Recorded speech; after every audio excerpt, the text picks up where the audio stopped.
Hi friends, welcome back to my channel. నేను మీ మీరా. ఆకుకూరల్లో ఎంతో రుచిగా, ఆరోగ్యకరంగా ఉండే బచ్చల కూరతో ఈరోజు మనం ఎంతో రుచికరమైన పప్పు చేసుకుందాం. వేడివేడి అన్నంలో ఈ పప్పు పైన కాస్త నెయ్యి వేసుకుని తింటే ఒక్క ముద్దతోనే ఇంటి వంట రుచి గుర్తొచ్చేస్తుంది. అయితే ఆలస్యం చేయకుండా మన బచ్చల కూర పప్పు ఎలా చేయాలో చూద్దాం. ముందుగా పావు కేజీ కందిపప్పును ఒక అరగంట నానబెట్టుకోవాలి. నానబెట్టుకుని చేయడం వలన పప్పు చాలా చిక్కగా రుచిగా వస్తుంది.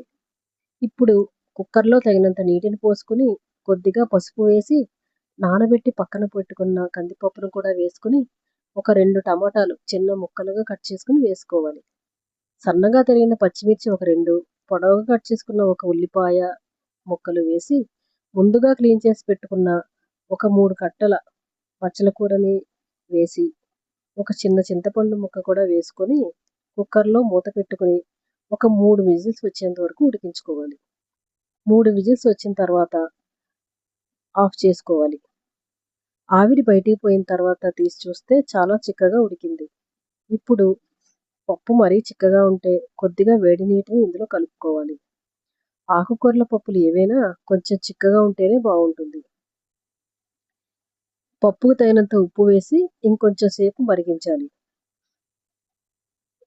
తర్వాత పోపుకి చిన్న బాణంలో కొద్దిగా నూనె వేసి వెల్లుల్లిపాయలు, ఎండుమిర్చి, ఆవాలు, జీలకర్ర, కరివేపాకు, ఇంగు కూడా వేసి ఉల్లిపాయ చిన్న చిన్న ముక్కలుగా కట్ చేసుకుని వేసుకుని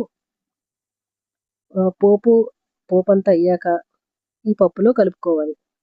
ఎంతో రుచికరమైన బచ్చల కూర పప్పు రెడీ అయ్యింది.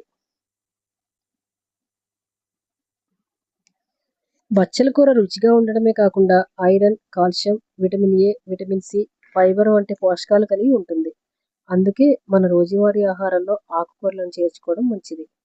ఈ వీడియో మీకు నచ్చితే లైక్ చేయండి, షేర్ చేయండి, కామెంట్లో మీకు ఎలా వచ్చిందో తప్పకుండా తెలియజేయండి. Thank you.